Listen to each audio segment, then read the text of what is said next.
Good evening, everybody. Welcome to the iRacing Esports Network, and welcome to the home of British motorsports, at least virtually anyway, for the second race meeting of the season in the ARLTC on the iRacing Esports Network. Joining me in the commentary box tonight, alongside me, Adam Bath, is Sam Fitzpatrick, and as you can see there, we are racing on the national layout, the layout the British Touring Car Championship used. So we've got the Blast to Cops, then we've got Maggotts, Beckett's, then the Wellington Straight, and then Brooklands, Luffield, and then Woodcote to end the lap. So it should be a pretty interesting evening's worth of action here.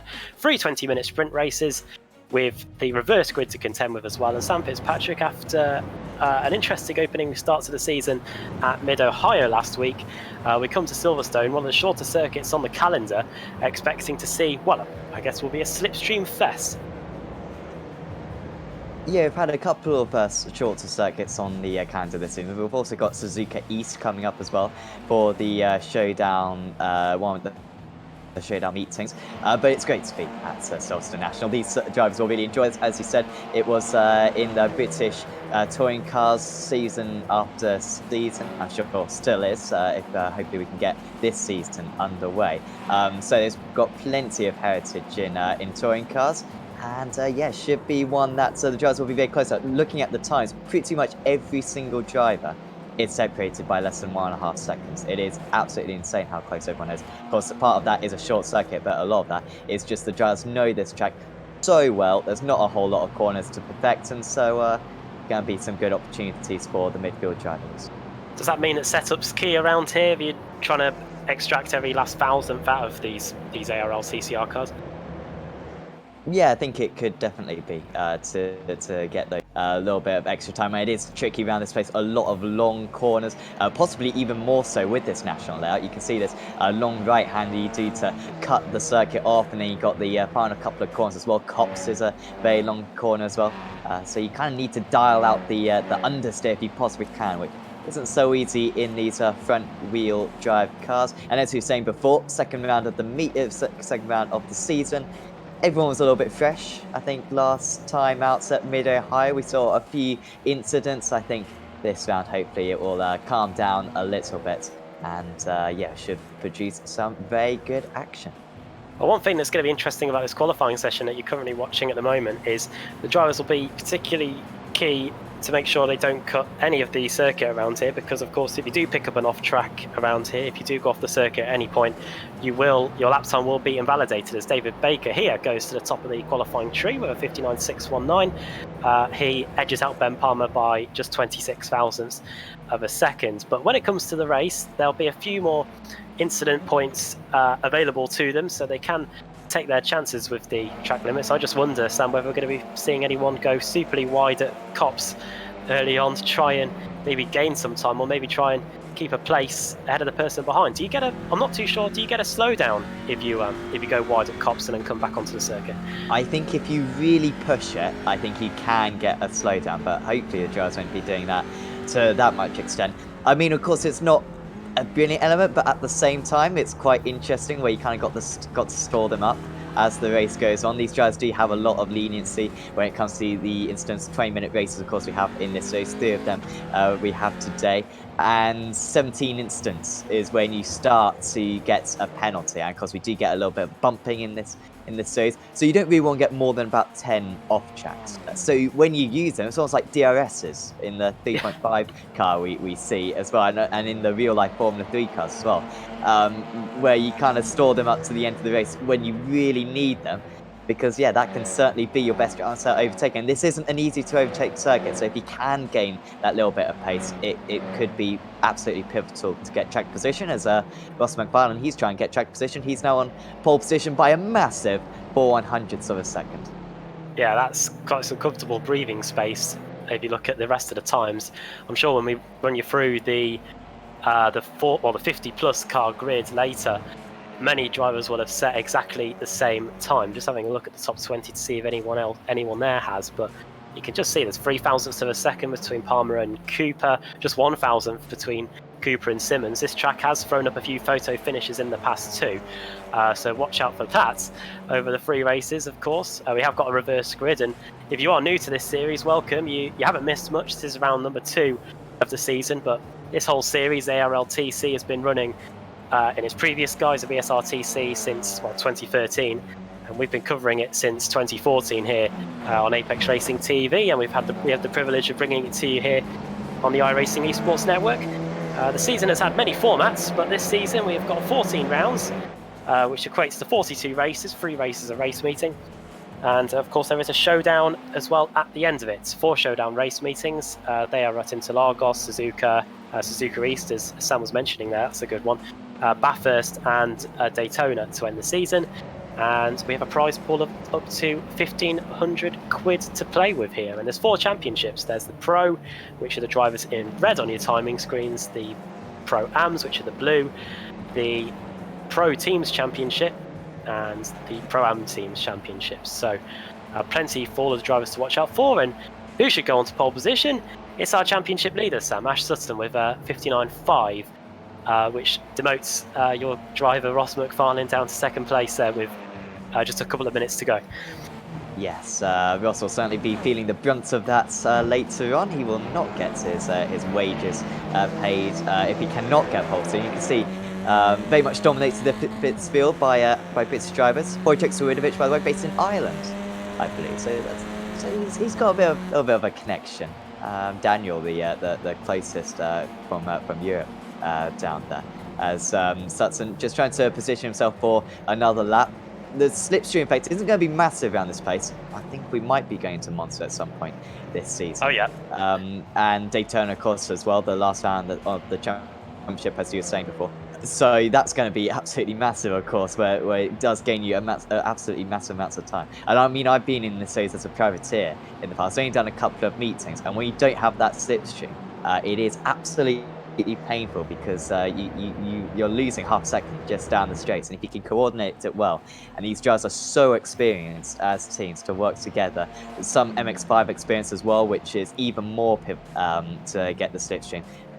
They will be helping each other a little bit. Dave Baker maybe trying to give Sutton a bit of a draft here, although Baker himself getting a little bit held up at the moment behind Ben Palmer, I believe that is, just going to the inside of the circuit and letting those couple of drivers past as they're going into the last couple of corners and into the last couple of minutes as well. They can do so many laps, of course, can these drivers. Just going to see how many laps Dave Baker done so far in this session. I think he's already on about 10 so far in this session. So plenty of opportunities for the drivers to get in a perfect lap time, as we'll see if they can improve this time.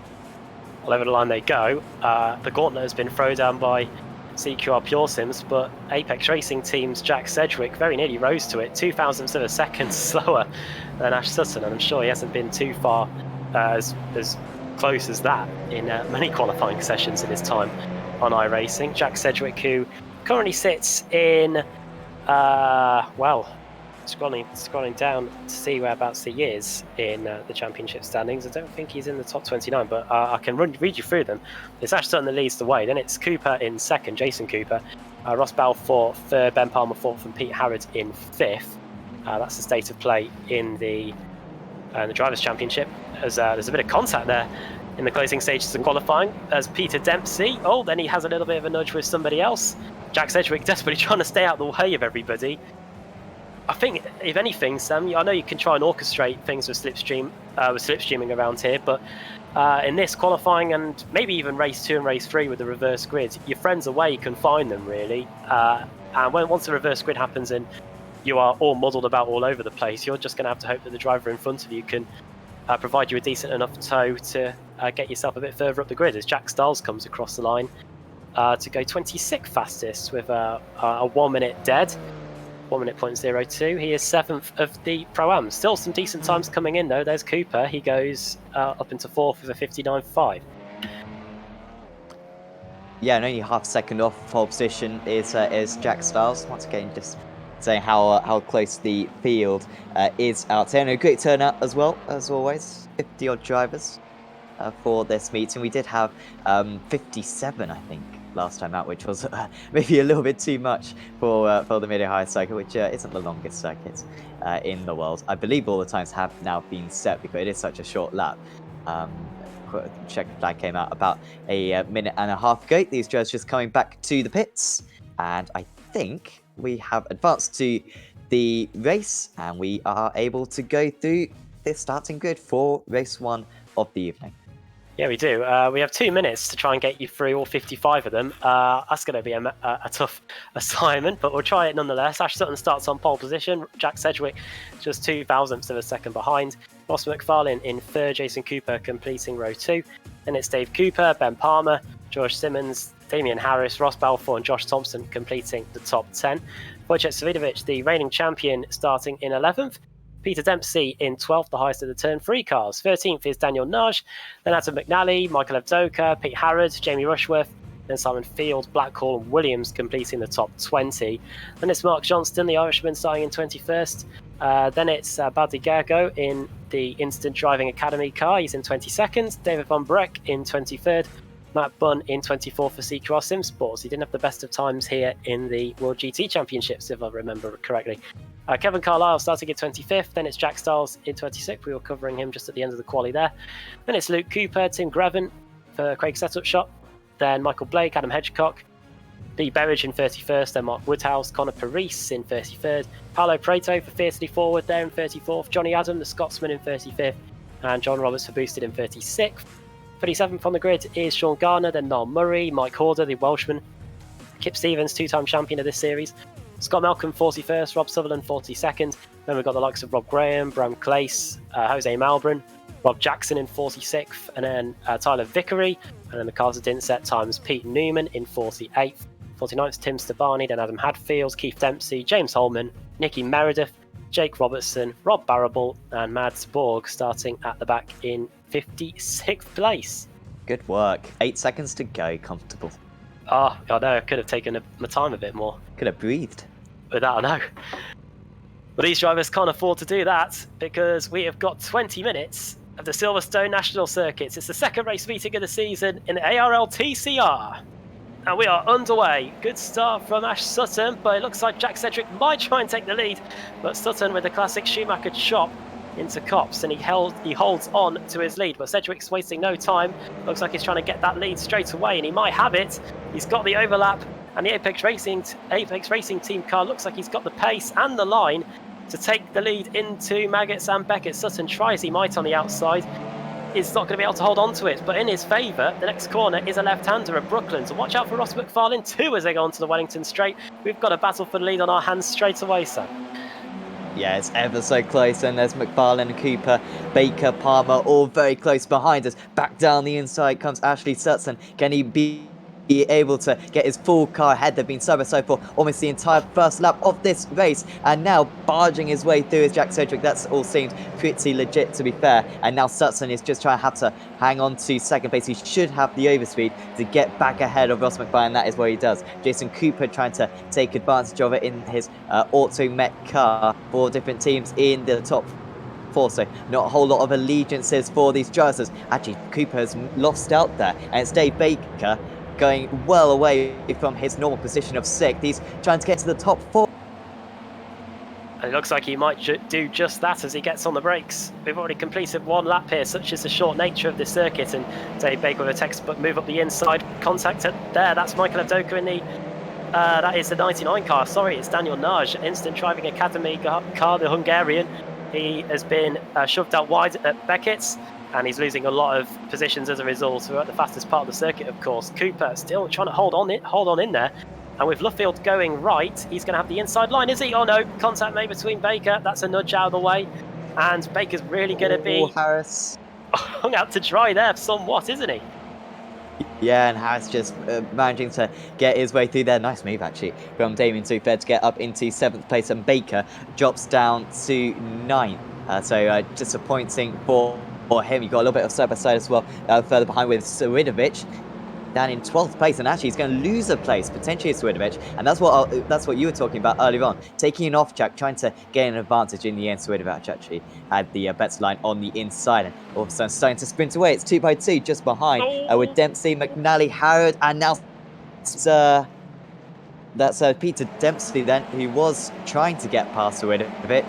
And very quickly it's gone downhill for him, and there's so many, probably 30 odd positions he's lost as Sutton and and Oh, Cedric going side by side, and now there's contact between the two of them. The front wheel drive helps them out. However, it hasn't helped out Cedric enough. He's down into 4th position. Nearly benefiting from that was Ross McFarlane, but he couldn't quite get past. great racing between all of these guys in the early stages. Sutton and Cedric did come to blows at the end of the opening lap, and they have done so yet again at the end of lap 3. And fortunately for Cedric, it means he hasn't lost too many places. He's trying to make sure he stems the flow of those positions falling away as he battles away with Ben Palmer in the CQR club car. CQR have got a strong contingent in this series, and who's this arriving on the scene? This must be Ross Balfour. He's trying to get at the inside into Maggotts and Beckett's. There's no way through there as Cedric slides his way through on one of the hardest braking points on the circuit. The battle continues. We're going to see a lot of this throughout the 3 races tonight. And just when it looks like you've got the position done, like I'm sure we're going to see here with Ben Palmer, he'll have the inside line for Brooklyn, Sam. It then goes back in the favour of Cooper because the next corner is a right-hander. So I think we're going to see pretty much side-by-side racing for the best part of a lap, really. The only corner where you can't do it is probably Cops. Yeah, and even that, I wouldn't bet against it, to be honest. If you are willing to track extend a little bit, then you can potentially run too wide there as well. Certainly seems like the outside line for Brooklands is quite a disadvantage. So you really want to be staying away from that area, as Ben Palmer looks like looks as though he might lose this place on this occasion to Ross Balfour. And up into 5th place as Balfour. Brilliant race for him so far. Was very impressive as well in at Mid-Ohio 1 week ago, and still losing places is Palmer, who looks to be surging up the field just a moment ago. Thompson now making his way past him. Harris will go through as well, and then Dave Baker, remember back when he was in the top 5, he's going to get his way past as well. So just, yeah, as you were saying before, getting hung out to dry and getting freight trained by a lot of drivers. At least the stop has got to come to an end eventually. Making contact with the Apex car. Will there be further contact as well into the right-hander? I think they've got away with it. Suridovic benefiting from that. He's up into the top 10.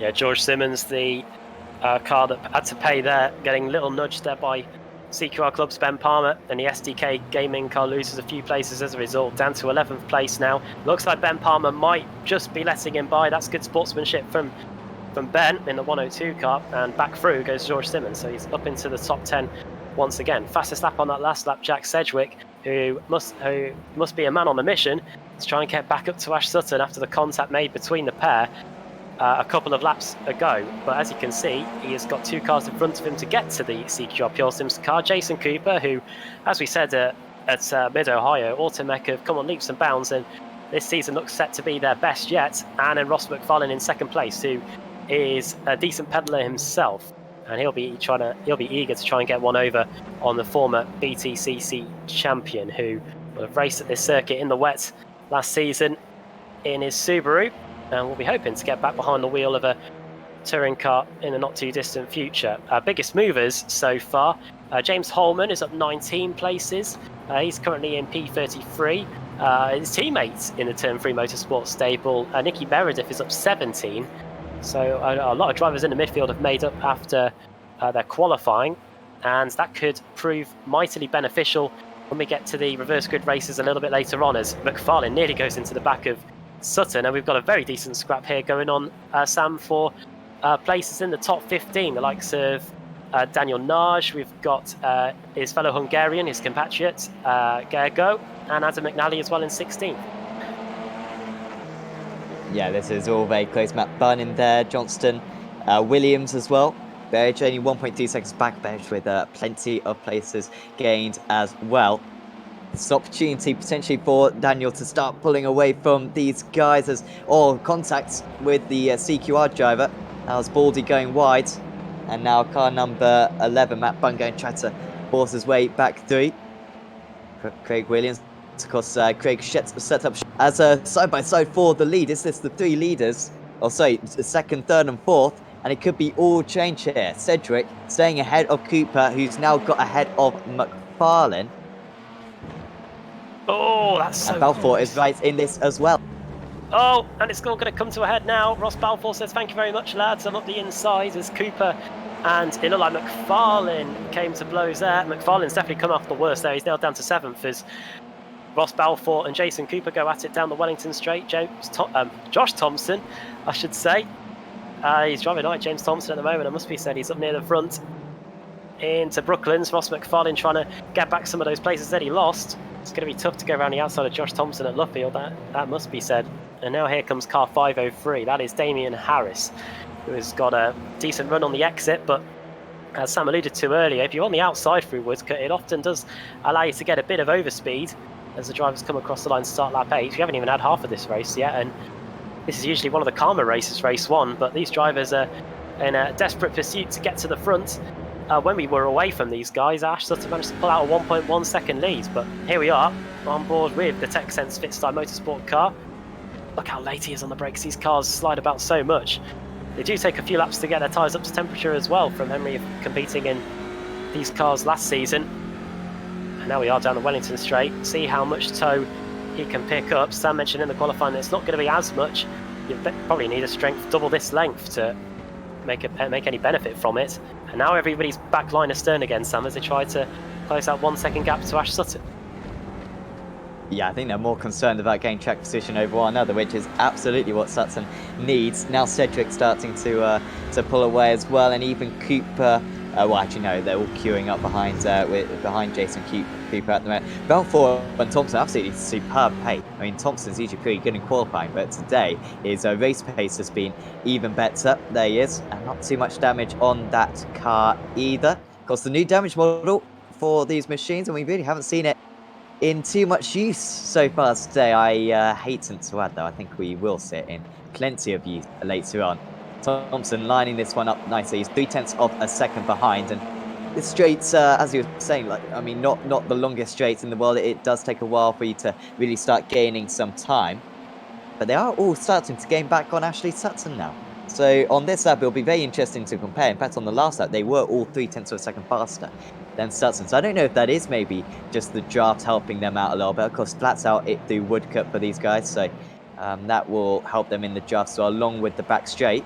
But they do seem to have a pace advantage, and the gap, which was over 1.1 seconds at one point, it's down to just half a second now, and certainly Cedric is taking a couple of tenths of a second just down that front straight, and was half a second faster on that last time round.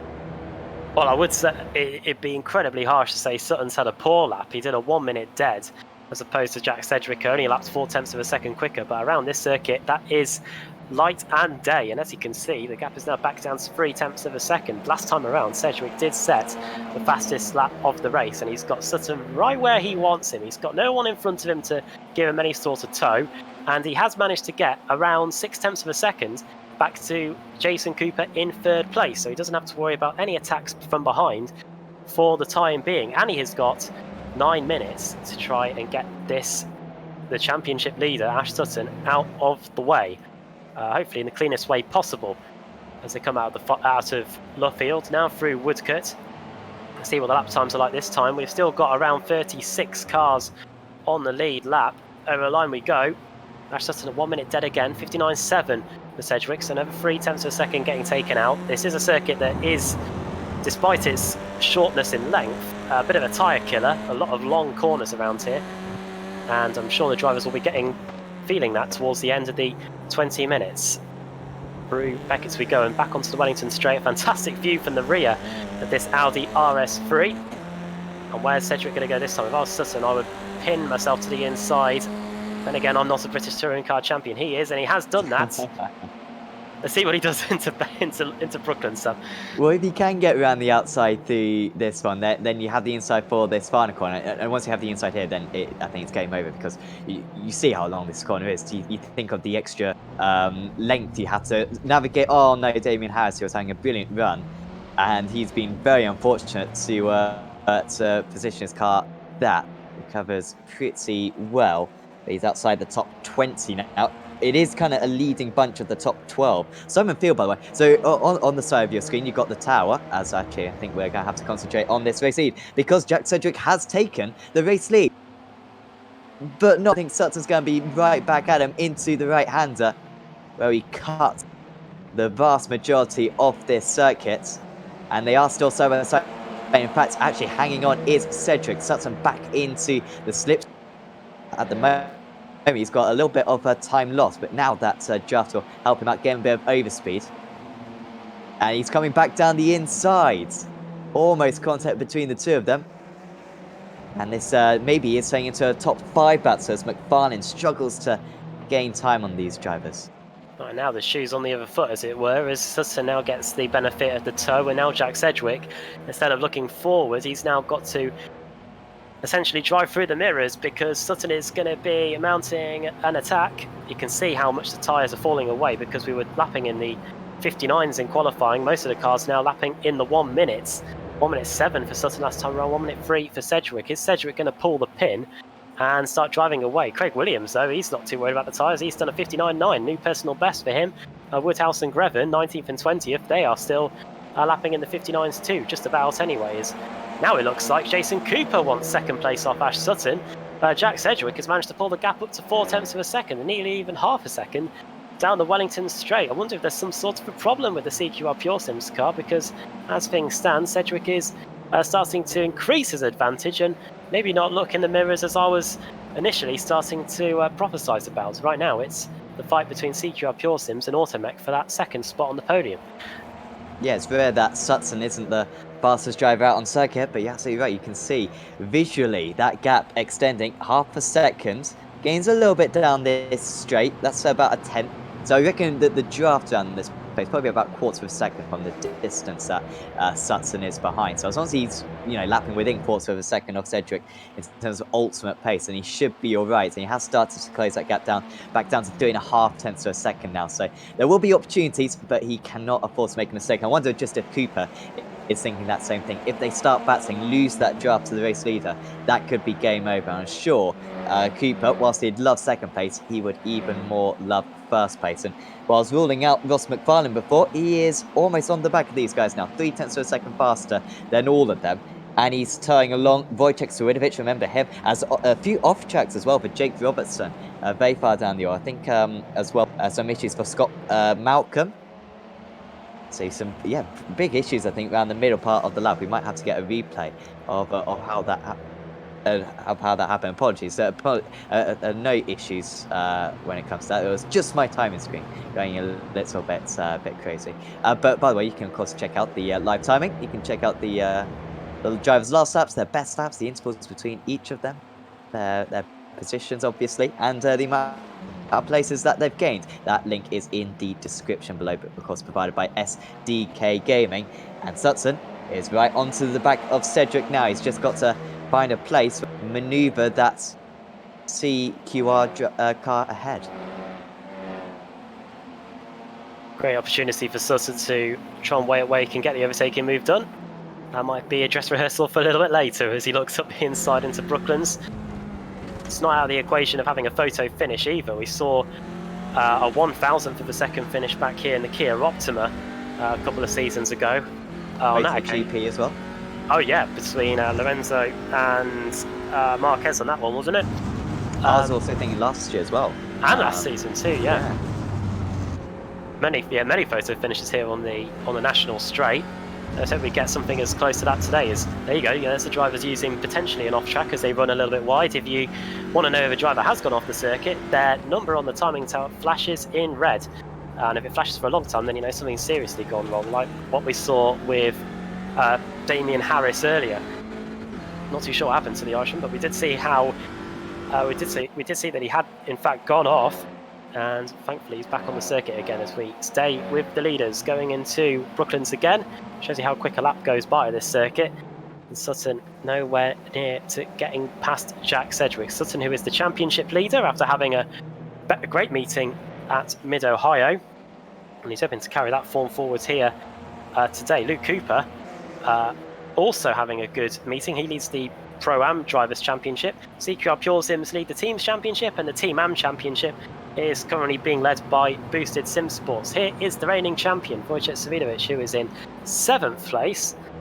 As things stand, the reigning champion is in 25th place in the standings, 82 points off the lead after a so-so race meeting at Mid-Ohio. Behind him, he's got Dave Baker and George Simmons going at it. CQR Pure Sims versus STK Gaming, and we saw Simmons earlier in the walls with Ben Palmer, who's just behind him, and now it looks like he's trying to pull off a pretty decent move Credit to Dave Baker, he just about gave him enough space. And it's not over yet, Sam, either, as they go down the Wellington straight, because Baker could easily just keep the place on the inside into Luffield, I should say. Here we go. Yeah, and he's still got part of his car alongside, and yeah, that should be all right for him. Car number 6. Actually, good pace, to be fair, carried by Simmons. And he's just about managed to manoeuvre that car ahead. However, you have the outside line again for Cops. Maybe a little bit of extra speed across the start-finish line. As Suridovic has just disappeared from him. Hopefully he will reappear any moment now, right in front of these guys. And Baker is still not giving up. There's nowhere for Harrod to get, for Palmer to get past. It is a wide circuit, this, compared to some of the others that we visit, but it's not wide enough for 3 drivers, and they have literally been side by side for an entire lap now. I don't think there's any sign of it ending, to be honest. Maybe Simmons has got the overspeed on this occasion. Now getting a bit of a bump draft, though. That is keeping Baker right in play. And they'll go for it again. This is very much a tango at the moment, but was a bit comfortable in the end for Simmons to finally get ahead. But Baker with that draft, I'm sure will be back on the next lap. Looks like it was a genuine issue for Wojciech Savidovic. We were just talking about the reigning champion, and it shows on my timer screen that he's in the pit lane. So, disaster for the reigning champion. Thankfully for him, it's round 2 of a 14-round season. But even then, he'll still be eager to get some podium credits on the board, and he's not going to be able to do that from being in the pits. And this is the final lap as well. We have got just 30 seconds to go. It'll be interesting to see if we can squeeze one more lap in, that is for sure. Here we go. This is the fight for the lead. 25 seconds to go. It's going to be mighty close if we get one more lap in. I think this might just be the final lap. Sedgwick, I think he knows that. He's moving about, trying to stop Sutton from getting any slipstream at all. Is the former BTCC champion going to send it up the inside into Brooklands? No, he doesn't. I highly doubt him. He's going to try and get up the inside into Luffield and squeeze a move. No, he isn't. And now out through the final corner, the checker flag will surely be at the ready. It is. But who's it going to be waiting for? It's going to be waiting for Jack Sedgwick, the Apex Racing team driver who was second on the grid by 0.02 of a second, gets past Ash Sutton to win the opening race of the day here at Silverstone. Sutton finishes second and does a bit of a handbrake, pulls a handbrake for good measure. And Jason Cooper for Automech Car 3 finishes in P3. Look at this, a battle between Gergo Baldi and Craig Williams. It looks like it was Baldi that got across the line in front, with Williams finishing in 13th. Good drive by the Hungarian, I should say. 10 places to finish in 12th. Mark Woodhouse comes home 17th, 15 places gained. Tim Stabani, who was one of the cars that didn't set a time in quali, he comes home 28th, 21 places gained for him too. So a whole load of good stories throughout the field from the qualifying to the end of race 1. But Jack Sedgwick, he got by just after the halfway point, Sam, and despite the attack by Ash Sutton towards the end of the race, the Apex Racing car was able to hold on to take victory here in the first race at Silverstone today. Yeah, and it did seem like he maybe had a small pace advantage over Sutton, the way that he was taking 3-4 tenths of a second out of Sutton when he did drop back a little bit. Back when he didn't have the toe as well, he was over a second behind, so he had to work hard to close back that gap. And Sutton nearly came back, but it wasn't quite his day. By the way, well done to Simon Field, top of the amateur drivers, and he was well ahead of the other amateur drivers. He was in that leading pack, at the back of the leading pack for pretty much the entire race, but that was a good place to be, avoided any collisions, and that is some very good points for him. Finished only 4.8 seconds off the lead in 11th place. That was how close it was. Right, you do not want to go anywhere because we've still got the reverse grid to do. But first, let's bring you the finishing order. Everybody's finished already, which shows you how quick that race was and how close everybody was. Jack Sedgwick wins the first race of the day here at Silverstone. Ash Sutton finishes in second. Jason Cooper completing the top 3. Ross Balfour 4th. The top 4 covered by less than a second. Josh Thompson in 5th, then Ross McFarlane in 6th. Simmons 7th. Dave Baker in 8th. The 2 CQR Club teammates Palmer and Harrod completing the top 10. 11th for Simon Field. He heads home the AM category with Gergo Baldi in 12th. 13th for Craig Williams. Then 14th for Daniel Nage. Jamie Rushworth 15th. Adam McNally second of the Pro-Am drivers in 16th. For Mark Woodhouse completing the AM podium in 17th. Tim Greven finishing P18, 10 places gained for Craig there in the Craig setup shop. A good result for him in the opening race there. 19th for Matt Bunt and 20th for Damien Harris. Poor Damien Harris, who could have had a top 10 if it wasn't for the incident at Luffield. 21st for Peter Dempsey in the Turn 3 Motorsports yellow car. He was up high early on until some sort of contact down at Beckett's. Connor Paris in 22nd, then Lee Berridge, James Holman, Kevin Carlisle for SDK Gaming in 25th, John Roberts 26th, then Michael Evdoka, Tim Stabani in 28th place, the German. 29th for Johnny Adams, Sean Gardner in 30th, then Jack Stiles, Adam Hadfield for Automech, Niall Murray, then Luke Cooper, who is top of the Pro-Am Championship standings, so not the best start to the evening for him. He'll be hoping for better things in the reverse grid races. Jake Blackhall, the Aussie, 35th, then Mark Johnston, Nicky Meredith in 37th, Mike Cordell, the Welshman, in 38th place, then 39th Kip Stevens, 40th for Paolo Preto, Rob Jackson 41st, Tyler Vickery 42nd, Luke Cooper in sorry, I'm reading something completely wrong. Paolo Preto in 43rd, then Rob Jackson 44th,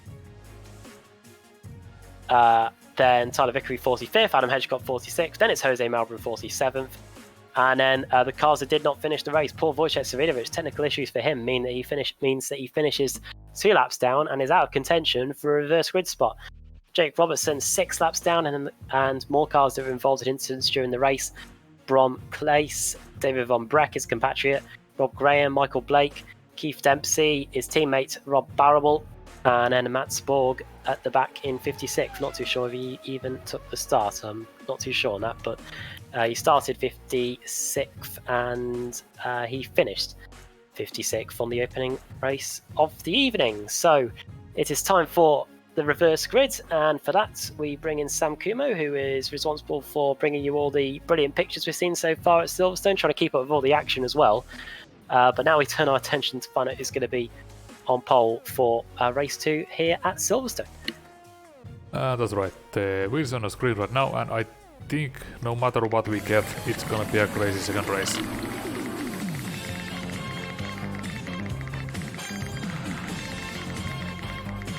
It is spinning, and do we get close to full? We get full -2. Full -2 then, so that is... I hope I get it right, because sometimes the overlay isn't Tyler too Lugo helpful. Vickery? No, maybe, I might go off. Sam, if we get the results down to the last class of 5 finishers, we might be able to help you out there. So, full would have been Jose Malbran, -1 Adam Hedgecock, -2 Tyler Vickery. Yeah, you're right, Sam. Not that I didn't believe you. So it's Tyler Vickery on the pole, Rob Jackson 2nd, Paolo Preto 3rd, Kip Stevens 4th, and Scott Malcolm starting in 5th for race 2. So it sets us up nicely for that. And we'll be back on the iRacing Esports Network to bring you race 2 after this short break, and you don't want to miss it.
Welcome back to Silverstone and welcome back to the ARLTC here on the iRacing Esports Network. We've just come off the back of a pretty entertaining first race, that must be said, in the World GT Championship that we covered on Monday. They were all pretty commanding victories in all three of them. Not so much here, where victory here was just decided by a couple of tenths of a second. In fact, the top four were covered by less than a second. So Sam Fitzpatrick, with this first reverse grid of the day, about a race about to happen, with 4 minus 2 being pretty much the highest number of cars we could get reversed. We are set for another topsy-turvy one with a lot of cars trying to get through the field as quickly as they can. Yeah, it's tricky to say how easy it is to overtake around this place. I think it's tricky to get through unscathed as such. Those last couple of corners are really tight, twisty. So very possible to make contact as we are starting to grid up. Indeed we are. Let's run you through the grid. Starting on the pole is Tyler Vickery. Then it's Rob Jackson in second. Then it's Paolo Prato, Kip Stevens, Scott Malcolm, Pete Newman, Rob Sutherland, Mike Corder, Nicky Meredith, and Mark Johnston completing the top 10. Then it's Jake Blackhall and Luke Cooper completing the top 12. Just two pro cars in the top 10. The rest of the grid going to cycle through your screen. We'll pick out some of the notable drivers on there. Race 1 winner, of course, Jack Sedgwick, going to be starting all the way down outside the top 36, that is for sure. So he's going to have a tough ride. He's starting in 45th place. Ash Sutton starting in 44th. It's going to be a real test of their mettle to see if they can get up the grid, because as Sam mentioned, it's not too difficult to get an overtake done around here. It's just tricky to make sure that you keep it. And we'll see if any of these guys at the front can do that as well. The top 8 are all Pro-Am drivers. Here come the lights. Lights out, we're away. Vickery gets a good start away from the line. There's a very decent starter in the background, but it's going to be Rob Jackson that takes the lead from second on the grid into Cop's corner. Kip Stevens might fancy his chances of taking second from the American as well, and it looks like he may have just done that as they get on the brakes into Maggots and Beckett's. Watch out for the CQR Sim Sports car there. That's Pete Newman. He's trying to get on the inside of Vickery too. Oh, wide for the leader. Oh yeah, definitely. Rob Jackson's up in a big way. Oh dear, he's going to lose a lot of places down the Wellington Straight. That's a lot of cars. That's a lot of wheels all over the place. Oh my word. Right, what do you reckon? Safety car? I think they've kind of got off the circuit, have they? I couldn't quite see it. Too sure either. Sure, hopefully the debris is off the circuit by the time the drivers get back round to it. But nonetheless, we are looking here at Craig Williams for Craig's setup shop in 21st place. He has gained a lot of places. A lot of drivers in the midfield have gained positions in the early going as the cars come around to complete the first lap of the race. It is now Tyler Vickery who's back in the lead. Pete Newman second, Kip Stevens third, Malcolm fourth, Johnston fifth, Blackhall sixth. So Jackson sixth, then Blackhall, Cooper, Murray and Sutherland's completing the top 10. You may have got a better view of what happened in the midfield, Sam, than me. What happened there? Oh, I'm not quite sure. I think just one car got tapped down, maybe got into the middle of the circuit, and then many others piling in behind. But it certainly was a crescendo as Mark Johnston, he's not liking that corner as he gets another big shove as well from one of the Big Tech Motorsports drivers. And the former race leader, who seems to be pulling a gap as well in the opening stages, drops well down the order. Newman is still in second place. It looked like Stevens was on course for the race lead, but he couldn't quite make it stick against Vickery. And then proceeded to lose out to Newman as well, who has made up a massive amount of time in just that one corner as CQR is round in the background. And that is maybe Howard. I think Simmons has got involved in that one as well. And Cedric as well. We'll go through some of the retirees in this race in a bit, as Newman has got into the lead and Stevens has got past Vickery as well. So Newman up 5 places already, as far as I'm seeing. Not too many of the top drivers from race 1 making their way up to the order so far. Not very few of them in the top 20 up to this point. Maybe Dave Baker and Ben Palmer, the 2 exceptions on that front. And so this is looking very nicely for Newman as Blackhall goes off the circuit. And it was opening up for Blackhall as well. Very competitive driver. Wasn't a great race 1. And drops many places now in race 2. Yeah, Blackhall got a little touch. It was a bit of a quarter panel, the trademark quarter panel in the series. And the Aussie goes off, he comes back on again in 15th place. But he was having a mighty run up until that point, and he might lose further places. Here is one of the turn 3 cars. That is, that's Rob Jackson battling it out with Murray just in front of him. There he is. And his position change is going on left, right and centre, I must say. Tim Greven up into 7th place. If my timing screen's right, he's gained 21 places in the space of 4 laps. That's remarkable. That's the best part of 7 places gained a lap. Fastest lap of the race for Simon Field, and then that's quickly followed by Dave Baker, who sets exactly the same time. It shows you that that we aren't setting as quick a pace as we are in race 2 due to the reverse grid, with most of the cars lapping in the 1 minute. Here's Tyler Vickery, the pole sitter. Oh no! Oh dear! Well, That was Johnston. Gone. Oh, he hates that corner. The wheel's gone for Johnston. It looked like it anyway. I did see something fly across our path. That's very far off the circuit. That's Palmer, and he was having a good race. He's back on somehow. He's gone off to, well, I don't know, Buckinghamshire, and come all the way back. As wide is the race leader Newman, who almost gives it up. Stevens on his tail. He couldn't quite take part. And there's Scott Malcolm. Where's Scott Malcolm been in all of this? I swear I haven't seen him all day. He won his first ever race in the BSRTC round this track. It was the Bullseye, and it was on the 2008 layout. However, it's looking though he could repeat that feat today. Tell you what, it's anybody's game this. We've got cars down in 20th that could still realistically win, and we've still got 15 minutes to go. Pete Newman in the lead for CQR Sim Sports. It's an AM123 at the moment, but Tim Greven eager to change that in the Craig Setup Shop car. There he is in 4th place. And it's Peter Dempsey for Turn 3 Motorsports Yellow. He's also had a fantastic race so far, 20 places gained. And then behind them it's furthermore cars. A few cars showing up as crashed on my time on the screen. I think that might just be me. But Dave Baker, Simon Field also very close. Here is Connor Paris, the American, up in 18th place. Not too sure how many Americans have won in this series. That's Malcolm, and he's got the whole world arriving at his front door. That's Peter and he's round. And the door's been prized open, and he's not going to be like an ad at all. Paris nearly goes into the gravel, just trying to avoid him. And now everybody, it's a bun fight. They're all fighting over that 3rd place, and we are 4 wide almost down the front straight. Yeah, and pulling away surely will Greven. Seems like Dempsey and Murray are the next 2. As spinning off is Cooper.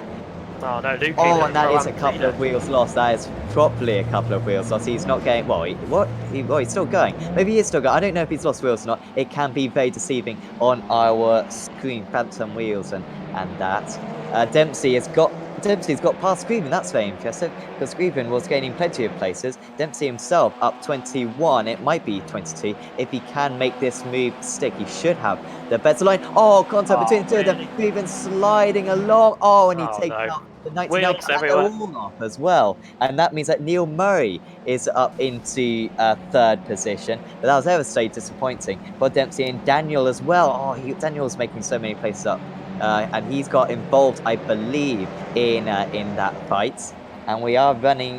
We've lost quite a few drivers so far. So we've still got 44 going, but that is about 12 retirees so far. And of course, no fast pairs in the series. Once you tow back to the pits, that is pretty much your day over. It's Ben Palmer, who, like I said, went off into a different county at one point in this race, but he got back on. He's up into the top 10 now. Three guys wrecking on the straight. You expect to see it in the corners, but not down the Wellington straight, as 2 boosted cars, Booster versus TechSense Fitstar, I should say, going at it. Here's the replay then. Tim Greven then on the outside. I don't think there's any need for him to do that, in all honesty, and that's resulted in 3 cars races being over. I'm not too sure what the plan was from Tim there, but he must have just thought that he was clear. It's true. Yeah, it's true. But I don't know what his spot. I mean, Spotter must be drinking some alcohol, to be honest, if he thought that he was clear from that position, because he was absolutely nowhere near. McFarlane's up into 12th now, so plenty of places gained for him. 30 places gained for Thompson. Yeah, 28 for McFarlane. Fields, what a great day Field is having. It's certainly going to be top of the amateur drivers after this round of the championship, because he was easily top in race 1, and he's not too far away from the top in this race 2. Malcolm's dropped back a little bit. Jojo as well. Baldy Jojo up into 4th place. I missed that one. He's got past Malcolm. Yeah, I was just about to have a look to see where the drivers at the front in race 1 were. And here is Jojo Baldi. I think their names are the wrong way around on the on the graphics, but you can see on the timing screen anyway. But on the graphic in the bottom left, that's the name there, Instant Driving Academy. He fancies his chances of getting up onto the podium. So far today, a pro driver in the top 3 in race 2 has proven to be elusive. See if he can do it here this time as they come out of the final corner onto the front straight. Personal best from Kip Stevens. And now here comes the Hungarian into the first corner. Can't get by Niall Murray there. We'll get a decent run on the exit though, as the number 55 goes wide, and I don't think he's going to be able to keep the Hungarian at bay as he moves across, tries to almost scare the Hungarian driver out of the way, and I thought he was going to go into the back of him. There might have been the slightest tap from Audi to Audi. And now onto the Wellington straight. I'm not too sure where he's going. He did run out a bit wide there. He's now trying to stop the bleeding of positions being lost, because now here comes Craig Williams in the Craig setup shop car. We did lose Tim Greven. We've now got a Craig setup shop car to fill the void, and he's going around the outside of Niall Murray into Brooklands, and he might just have got the move done into Luffield there. That's a good move by Craig Williams, who's up into 4th. Yeah, and looks as though he could get past Jojo as well, who actually started behind Williams, so managed to get past him. I see him at the starts, and these two got 5 seconds to catch up to the race. There's no chance of them catching that amount. Still got half the race to go, but I mean, the two drivers ahead of them, Newman and Stevens Bay, are competent drivers, so it would take a miracle for them to catch up. The entire field pretty much down to 20th from here, all just in a queue. And I mean, when I was racing at Monza and Spa was it Spa? Yeah, I think it was Spa. And you just see 20-odd cars as a stream of Audis just in front of you. It is quite a sight to behold. And you can't think, oh, this will look cool on the broadcast, and it absolutely does. Ben Palmer failing to make much progress recently, but he's got some good drivers in front of him. Malcolm just dropping down the order now. Still 3rd place, 4th place out of the amateur drivers. As Dave Baker's got to be careful, he doesn't get mugged by Palmer. He's got Thompson right on his rear wing. Only 1.5 tenths of a second is Thompson behind Ben Palmer right now. I don't think he's going to quite be able to go from into Kopp's corner. They're trying to open up this right-hander as much as possible by taking the curb on the outside, and then want to extend the track as much as possible. Not too many off tracks in race 1. There were a couple of drivers who were very close to getting a drive-through penalty, but the front runners in particular absolutely nailing it. So they do know how to push these limits, but not go too far. Great drives for loads of the top dozen, I'd say. 28 places for Ross McFarlane, 29 for Jason Cooper, 32 for Wojciech Savidovic. Who's this up the inside? That's the CQR Pure Sims car. There is Ross McFarlane. 28 places gained for the Texans Fitstar Motorsports driver. He's in a boosted. He's the meat in a boosted sandwich at the moment with Ross McFarlane and with Lee Berridge and Simon Fields acting as the bread as they come across the line. We are past the halfway point now, 11.5 minutes in the books. And now Scott Malcolm is at the mercy of Ben Palmer. Palmer up the inside into Copse. And Malcolm, credit to his credit, is going to fight on the outside. Watch out for the Craig setup shot car of Josh Thompson. He's always eager to get a move done if the opportunity arises. And he might get 2 places for the price of 1 here, up the inside into Beckett's. That is a contender for move of the day. Great job by Josh Thompson. 2 positions gained there. Easily dispatches Palmer and Berridge. And he is up into 8th place now. Look at the void that's now been formed between Stevens and Jojo. They're actually losing time at the moment, 5 seconds. That gap is up to. And look at Paris as well. He's having a nice drive.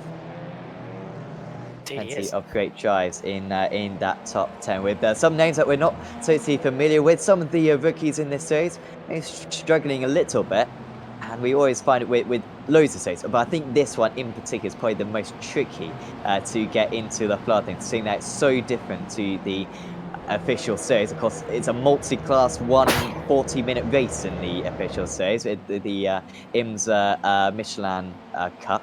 But of course in this, absolutely different. So it is so tricky to adapt. So Paris is doing very well to change his driving style to this league, which is very new for him.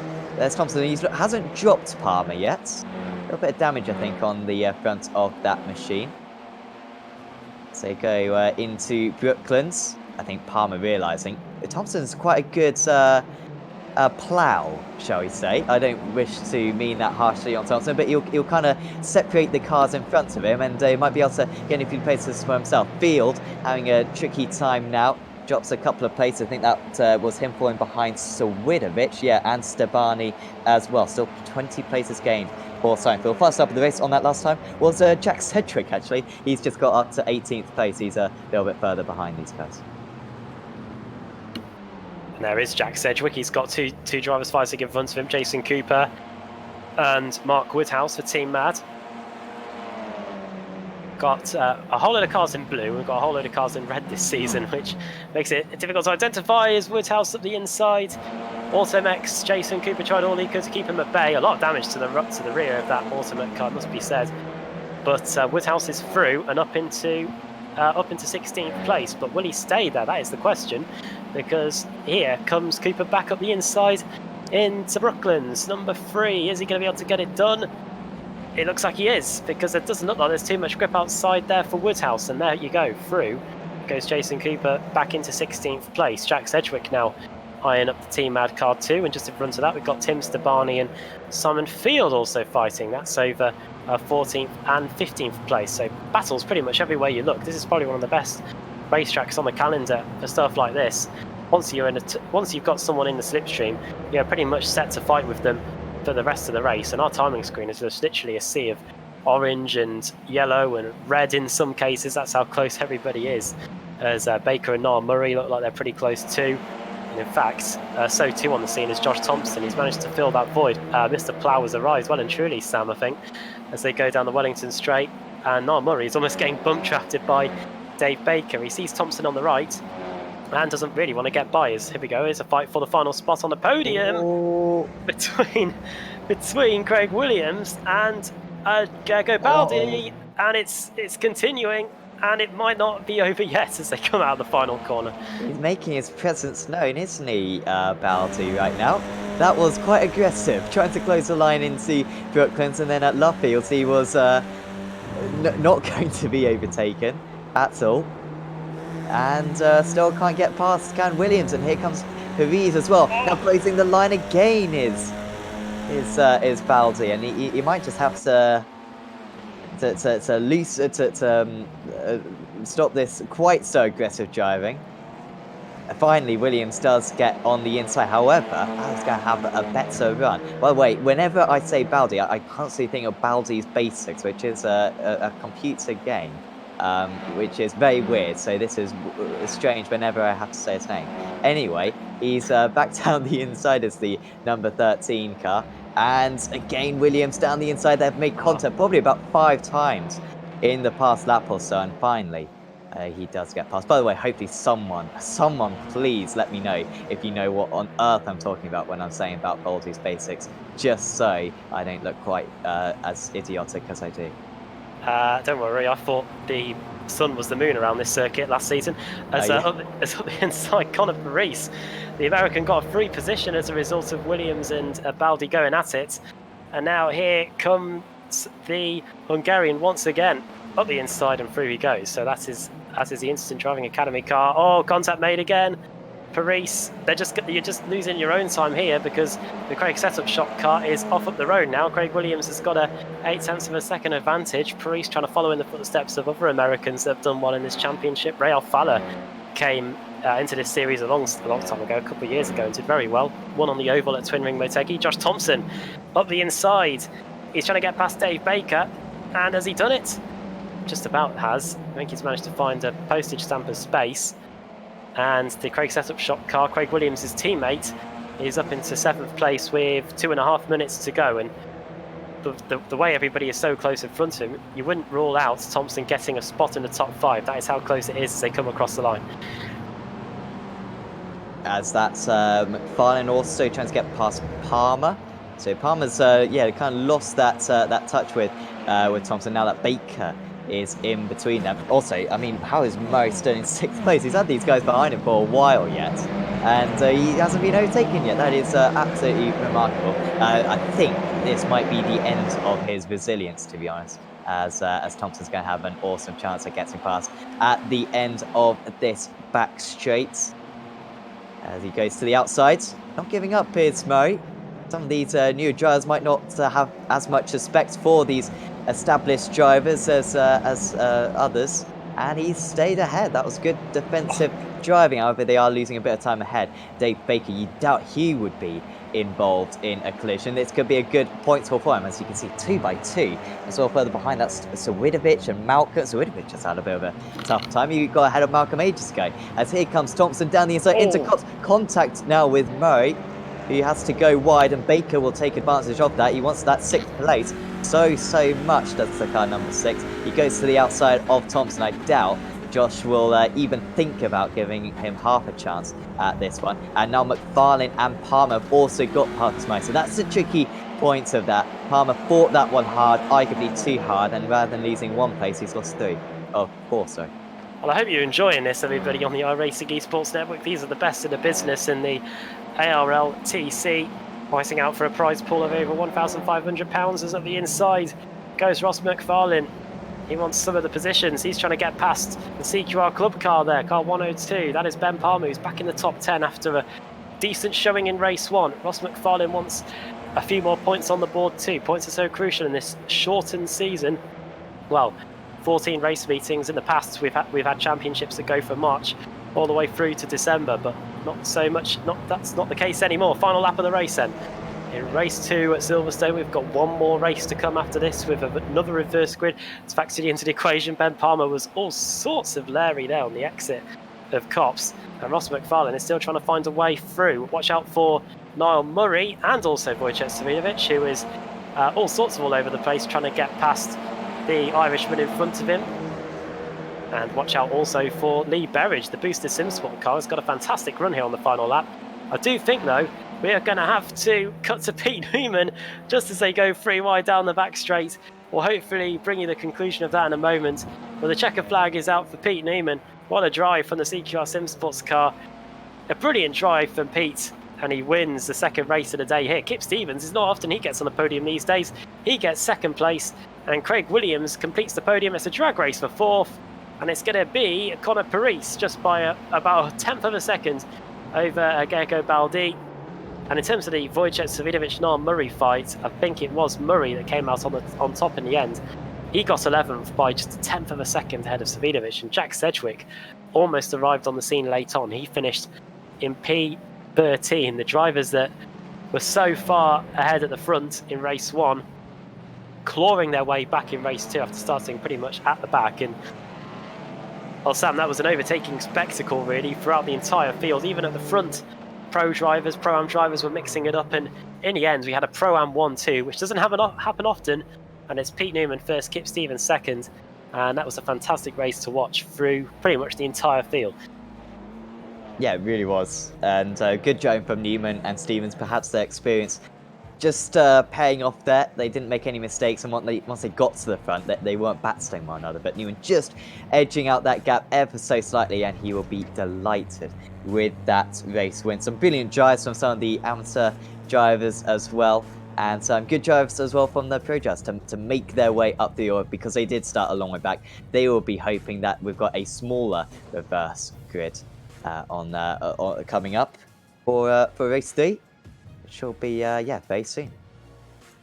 So as the cars make their way back to the pits, we can bring you the finishing order from race 2 here at Silverstone. Pete Newman wins as someone goes head on into the pit wall at the end of the pits. Kip Stevens finishes in 2nd, Craig Williams finishing in 3rd, the highest pro driver in the field. Then we've got Conor Paris in 4th, 5th for Gergo Baldi, then Josh Thompson 6th, a 10th of a second behind him, David Baker, then Ben Palmer, Ross McFarlane, Lee Berridge completing the top 10. Niall Murray finishing in 11th, 12th, Wojciech Sawidovic, his teammate Jack Sedgwick just half a second behind, or even less than that, 3/10 of a second behind in 13th. Simon Field 14th, Tim Stabani in 15th, then Jason Cooper in 16th. 2 Team Mad teammates in 17th and 18th, Woodhouse and Malcolm there. 19th for George Simmons and Johnny Adam, a great finish from him, up in 20th place. Ahead of Ash Sutton, who finished just a 10th of a second ahead of Mark Johnston in 22nd place. 23rd, Adam Hadfield. Adam McNally for Automech Am in 24th. Kevin Carlisle for SDK Gaming, in 25th. And 26th for Jake Blackall, the Australian. Jack Styles, 27th. 28th for Adam Hedgecock. 29th, Mike Calder. Keith Dempsey in 30th. Look at the times there, just 800ths between those two. 31st for David Von Breck. 32nd, John Roberts. Luke Cooper in 33rd. We saw him going off earlier. Not the best race meeting for the Pro-Am leader going into this one. Jose Malbrun in 34th. Tim Greven in 35th. Then it's Nicky Meredith and then Michael Avdoka with Rob Sutherland in 38th place. 39th for Damien Harris. Then Rob Barrable in 40th. Matt Sporgay getting to the finish in 41st. So too Bram Clace. I think he was out in race 1. He finished 42nd. Simtech Racing's Rob Jackson and James Holman in 44th. Sean Gardner 45th. 46th for Paulo Preto, the Brazilian. Matt Bunn in 47th. Daniel Nage over a minute behind in the end. And a couple of cars finishing 1 lap down or more. Rob Graham, Ross Balfour, Jake Robertson, Jamie Rushworth a lap down. So too Pete Harrod, who was the last classified finisher. And the 3 cars that failed to finish. Peter Dempsey, 10 laps down. Michael Blake also out. And Tyler Vickery, who was involved in an incident earlier, finishing 15 laps down. The pole sitter finishing in last place here in race 2. Right yeah, then. there was a few collisions in the early stages, wasn't there? So I guess Tyler just got involved in that. I'm sure he wasn't involved in the mess we saw in the opening lap. I wonder if it might have been involved in the incident with Tim, the Craig Sessup shot car, Tim Greven, potentially, yeah. Not too sure. So much happens in this series. You have to delete a few things from the memory. Right, time for the final reverse grid of the evening. And for that, we bring back in Sam Kumo, who provided some fantastic battles for us to cover in that second race. I wonder what we have in store for race 3. So let's spin the wheel and find out who's going to be at the front of the grid for round 6 of the championships. Yeah, I think based on this, we will be getting plenty of battles. It is 45. Oh God. Oh. 45, at least on my screen, is Daniel Nage. I'm not sure if that's totally right. I'll just get the sim results up for you. Sean Gardner is what I've got. Yeah, it is Sean Gardner. I've got the sim results up in front of me. Yeah, so Gardner on pole, Holman in 2nd place. Jackson starts in 3rd. So Jackson, you've had your luck, mate. I mean, a 2nd and a 3rd place start. You can't complain about that. Bram Clay starts in 4th. Just looking at some of the top drivers, I mean, Avdoka was pretty quick in qualifying. He's going to be starting quite near the front. Tim Greven, he's going to have another good chance. He'll be starting in the top 10.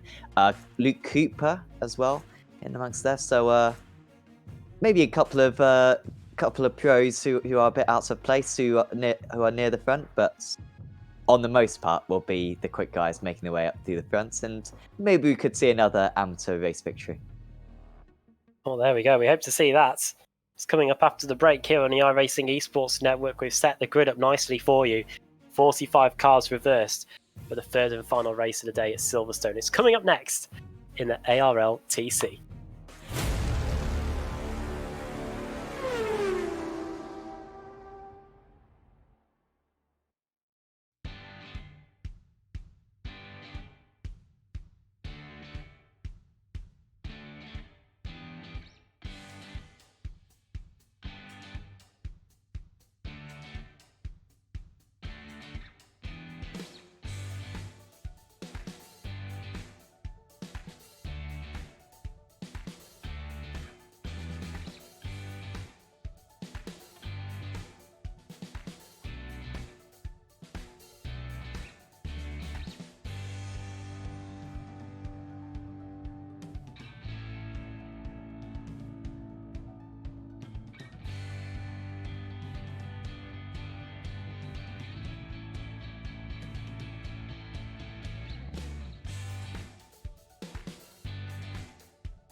And we're back for the final race of the day here in the ARLTC Championship here at the Silverstone circuit in the UK. We have had 2 fantastic races so far. We've got another reverse grid race to come.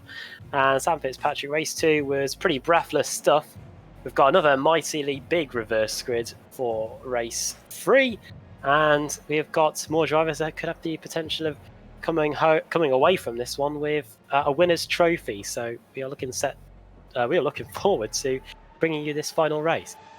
Yeah, and of course now the drivers kind of have a clean race in sight, which is always the main goal of a meeting. If you can finish all 3 races on the lead lap, then that is not too bad around. So some of these drivers will be thinking that's a potential target, and some of these drivers will be thinking they could come away from this as the point high score, maybe even the championship leader. This only round 2 of the season, so hopefully we'll see some more kind of safe driving with the drivers thinking of the long game. But we have got quite a mixed up grid as we expect, and it's Sean Gardner on pole position.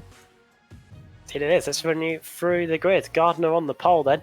James Holman in 2nd, then Rob Jackson, Bram Clace, Mats Borg in 5th, Bob Barrable in 6th. This is a great reverse grid for some of these guys because after race 1 they were towards the rear of the field. Damien Harris in 7th, Rob Sutherland 8th, Michael Avdoka 9th, and Nicky Meredith in 10th. Tim Greven and Jose Malbran completing the top 12. And as the rest of the grid cycles through your screen before we get going for the final race of the day, race 1 was won by Jack Sedgwick. He managed to keep Ash Sutton at bay. And then in race 2, it was won by Pete Newman, who had a bit of a strong advantage over Kip Stevens, who finished on the road at least in 2nd place in the end. Wojciech Savidovic there starting in 34th along with Jack Sedgwick. And we are all set to go here for race 3. Another 20-minute race coming up. Michael Blake, Tyler Vickery starting at the back. Here come the lights. The lights are out and we're away. Few cars starting from the pit lane for race 3, and a fantastic start by what looks like Bram Clace. He was up into 3rd place. He's taken a lot of positions that were gained by, as a result, a lot of the cars coming into the pits to start from the pit lane. Let's put my teeth back in. And it looks like he might be trying to go for 2nd place as they go into Baggett's and Beckett's. It's Gardner that maintains his advantage in the early going. Holman too remains in 2nd. Few cars getting pushed out wide. That looked like an Automac car nearly going wide as Malbran locks the brakes and goes wide at Beckett's. Now onto the Wellington straight. Malbran getting passed by Hedgecock, who's made a fantastic start, Sam, up 7 positions. I expect a few of them were made up by a few of the cars in front of him that were starting from the pit lane. Yeah, I think so. Plenty of them have decided to take that course of action as, Gardner still ahead though. 0.3 of a second ahead of Holman. He's in 3rd place, as you said. A very good stuff for him. Good stuff for Harris, grieving up 6 places. A little bit wide, I think, maybe for Evdoka, maybe a little bit further down. No, Evdoka's a little bit ahead of these guys. As of the second, that is Evdoka off this time. And that is certainly some wheels gone. Sometimes it's a bit of a phantom damage. And now off the circuit is Malbran as well. He was up in the top 5, I believe. And it's all change. Well, yeah, a lot of wheels went off on that TechSense Fitztime Motorsport car. We definitely saw that before some of them rematerialised. Here is Bram Clace, who is down to 5th position now as Tim Greven gets by. He's had a good start. Let's hope he can keep it up there this time. A lot of position changes going on in the early going, but at the end of the opening lap, it's James Holman that leads, Sean Gardner 2nd. Bram Clace looks like he's just been overtaken by Greven. Indeed, he has. So the Craig Setup Shop car now up into P4. Now, next up on his list is Damien Harris, who is hoping that he can keep his 3rd position on the podium for now.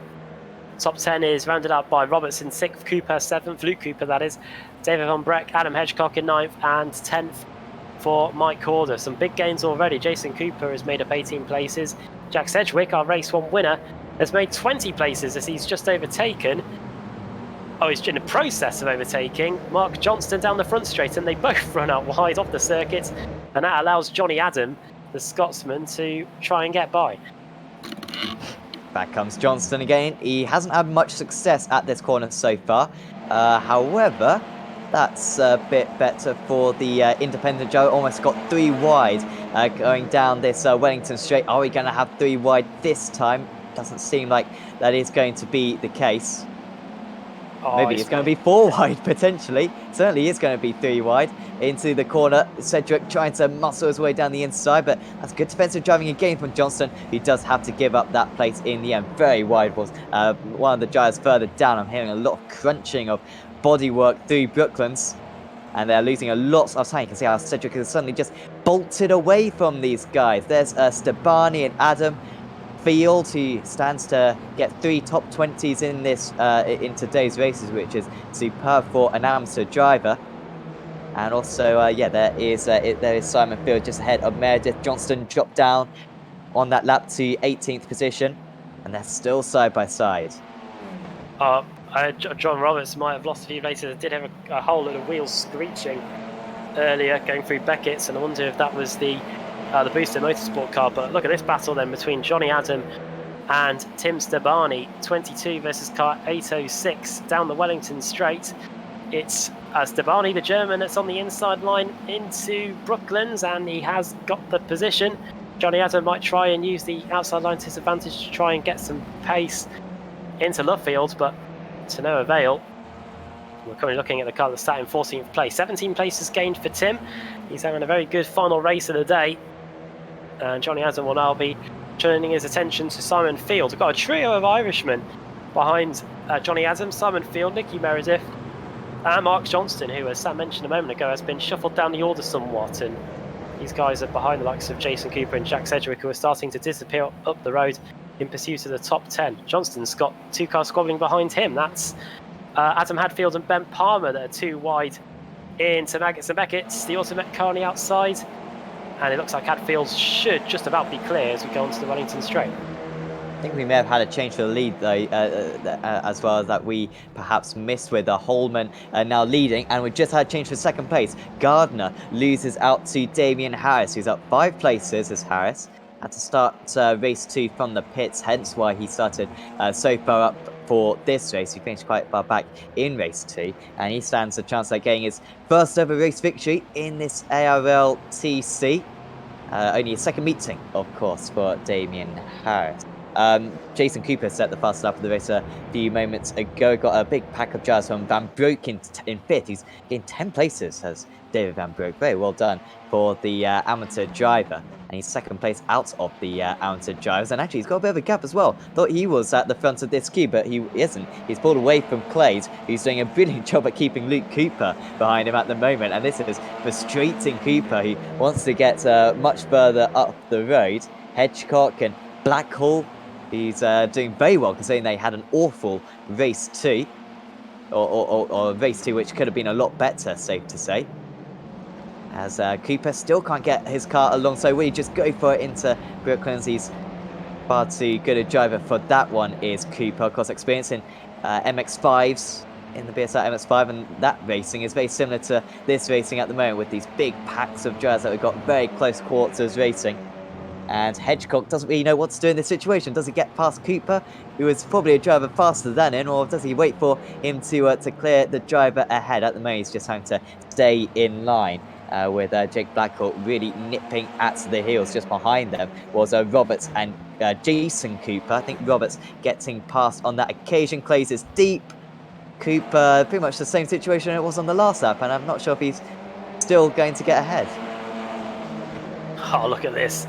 This is fantastic stuff between Clays and Cooper. Watch out for Hedgecock. He's now going to arrive on the scene as those two were rubbing door handles on the exit of Beckett's. No way through there up the inside for the boosted SimSport car. You might try and follow Bram through here as we go into Lovefield. Pinned on the inside is Automex Luke Cooper. Oh, a nudge there by Blackhall, and that forces everybody into evasive action. Jack Sedgwick has arrived on the scene. So too has Jason Cooper too. And they're now trying to pick their way through this over the line. We go on to lap 8. It's going to be Blackhall that just about cuts in front of John Roberts. Jack Sedgwick is the 3rd car in your shot there. And then it's Hedgecock, who's lost a few places now as a result of that little bit of contact through Lovefield.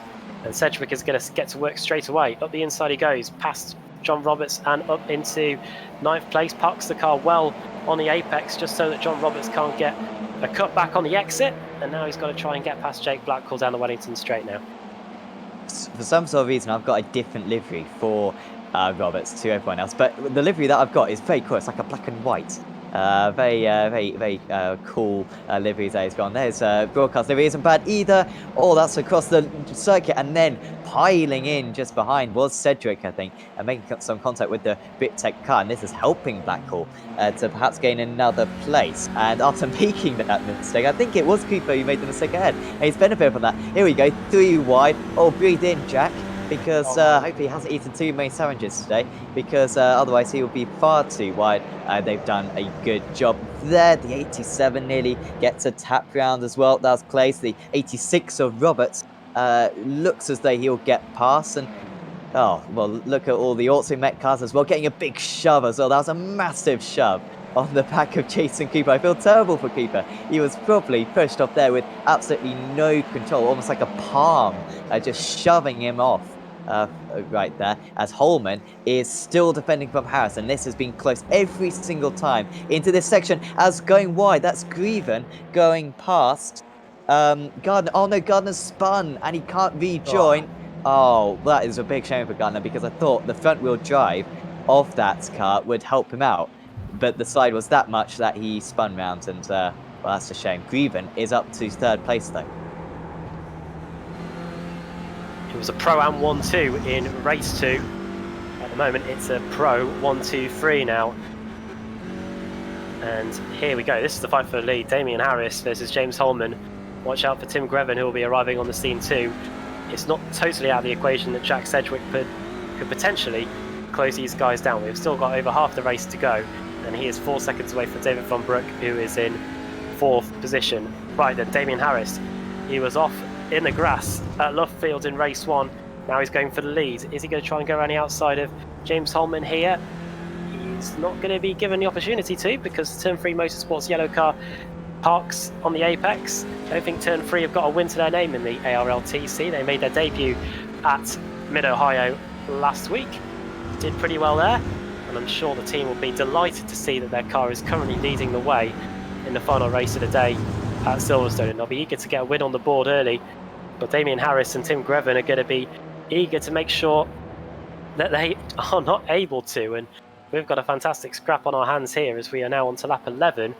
10 minutes gone, we've got just under half the race to go, and around the track there's about 1 minute in length. We've got around about another 9 laps or so to try and settle this, and if this is anything to go by, Sam, I think we're in for a thrilling conclusion to the race. James Holman is going to have to drive the widest Audi in the business here to keep these two at bay for that long. And some of the bad thing as well, just further back, is absolutely incredible. We'll stick on this for a little bit longer. Harris has gone for the same move, I think, for about 4 or 5 laps in a row. At the moment, it's not happening for him, but I think he's quite happy just to stay in 2nd place.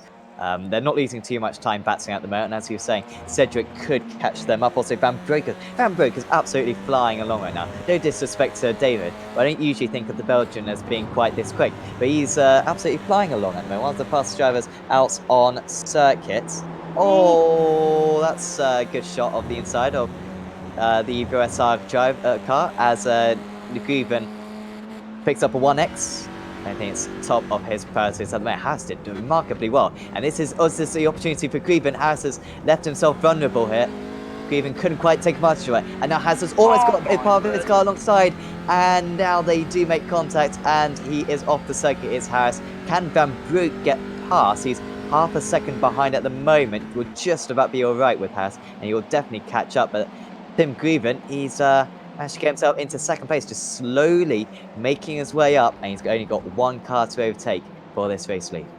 That could have been a lot worse. I think Damien Harris will be quite happy that he remains in 3rd and not tumbling down the order. 2 drivers that have tumbled down the order: Bram Clace, who's down in 31st, and Simon Field, who is dropped down the order like a stone too. I reckon those two may have come together at some point earlier on, so that's a shame for them.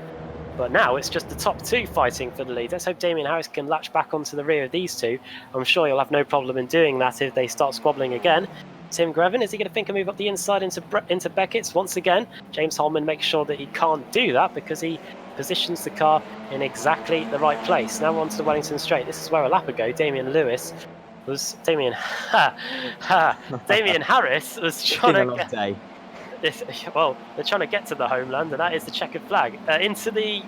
Into Brooklands we go, and Tim Greven can't get by there as James Holman again.